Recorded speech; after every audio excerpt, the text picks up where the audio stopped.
Assalamualaikum warahmatullahi wabarakatuh.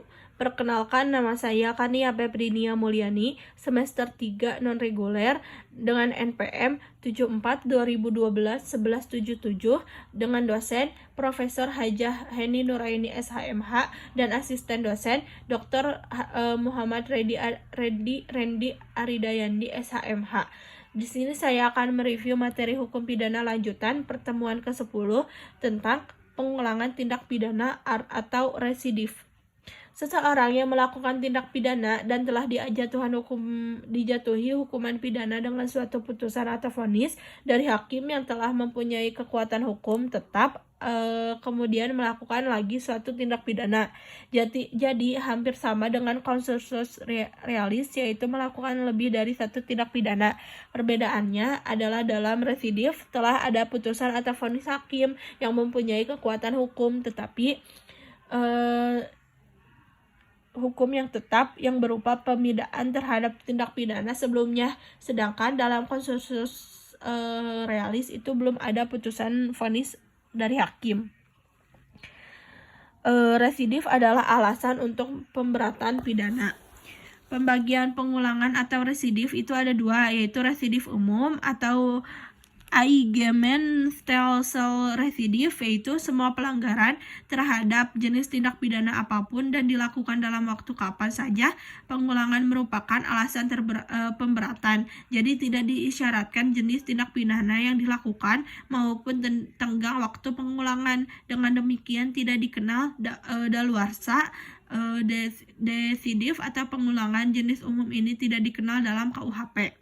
Dan yang kedua ada residif khusus atau Speciale Stelsel residif, yaitu tidak semua jenis pengulangan merupakan alasan pemberatan. Pemberatan pidana hanya dikenakan terhadap pelanggaran yang dilakukan terhadap jenis tindak pidana tertentu dan dilakukan dalam tenggang waktu tertentu. Jenis residif inilah yang dikenal di KUHP. Residif menurut KUHP yaitu pengulangan atau residif tidak diatur secara umum dalam buku 1 KUHP tentang ketentuan umum, tetapi secara khusus untuk tindak pidana tertentu diatur dalam buku 2 dan buku 3 KUHP. Selain itu, KUHP juga mensyaratkan tenggang waktu pengulangan tindak pidana tertentu. Dengan demikian, KUHP mengandung sistem residif khusus. Artinya, pemberatan pidana hanya dikenakan pada pengulangan jenis-jenis tindak pidana tertentu saja dan dilakukan pada tenggang waktu tertentu. Residif untuk tindak pidana dapat berlaku untuk kejahatan maupun untuk pelanggaran, yaitu residif kejahatan dengan dianutnya residif khusus, maka residif kejahatan menurut KUHP adalah kejahatan-kejahatan tertentu yang dibedakan dalam residif kejahatan. Residif kejahatan tertentu sejenis diatur secara tersebar dalam buku 2 KUHP, yaitu dalam pasal 137 ayat 2, 144 ayat 2, 155 ayat 2, 157 ayat 2, 161 ayat 2, 163 ayat 2, 208 ayat 2, 216 ayat 2, 302 ayat 2, 321 ayat 2, dan 339 ayat 2. Dalam residif kejahatan sejenis hanya ada 11 jenis kejahatan merupakan alasan pemberatan pidana. Syarat residif adalah 1. Kejahatan yang diulang harus sama atau sejenis dengan kejahatan terdahulu. Kedua, antara kejahatan yang terdahulu dan kejahatan yang diulang harus sesudah ada keputusan hakim berupa pemindahan yang mempunyai kekuatan hukum yang pasti. Yang ketiga, pelaku kejahatan dalam menjalankan kejahatannya harus merupakan pencaharian khusus untuk pasal 216, 303, dan 393. Syarat itu tidak ada. Pengulangannya dilakukan dalam tenggang waktu tertentu yang disebutkan dalam pasal-pasal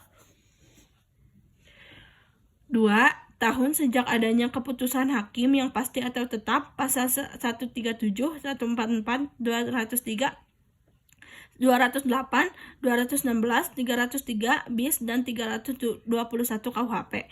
5 tahun sejak adanya keputusan hakim yang pasti atau tetap dalam pasal 155, 157, 161, 163, dan 393 KUHP.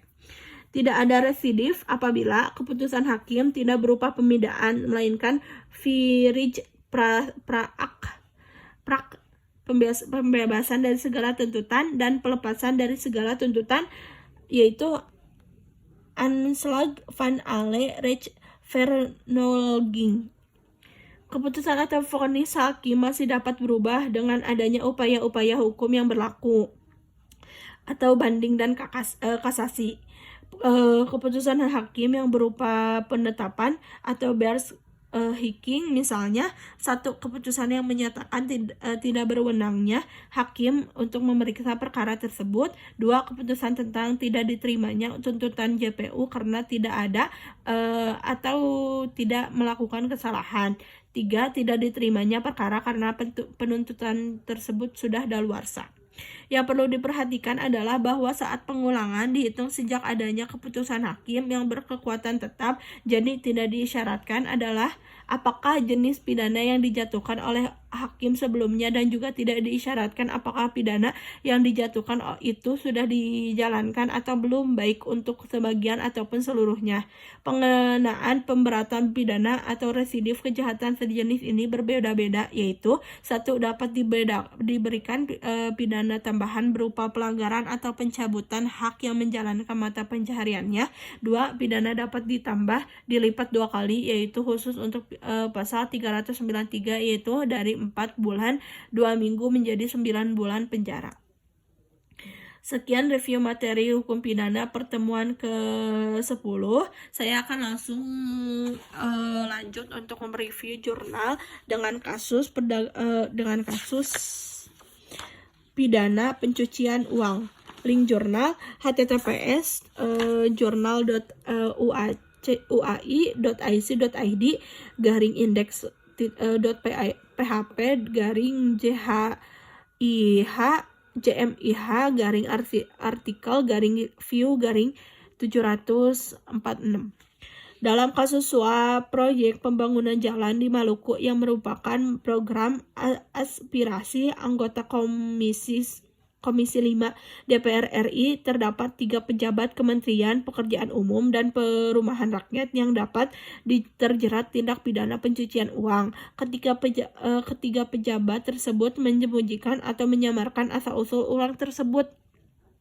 Tindakan yang dilakukan oleh ketiga pejabat tersebut memenuhi unsur-unsur pasal 3 Undang-Undang RI nomor 8 tahun 2010 yang berbunyi, setiap orang yang menempatkan, mentransfer, mengalihkan, membelanjakan, membayarkan, menghibahkan, menitipkan, membawa ke luar negeri, mengubah bentuk, menukarkan dengan mata uang atau surat berharga, atau perbuatan lain atas harta kekayaan yang diketahui sebagaimana dimaksud dalam pasal 2 ayat 1 dengan tujuan menyembunyikan atau menyampaikan asal-usul harta kekayaan dipidana karena tindak pidana pencucian uang dengan pidana paling lama 20 tahun dan denda paling banyak 10 miliar.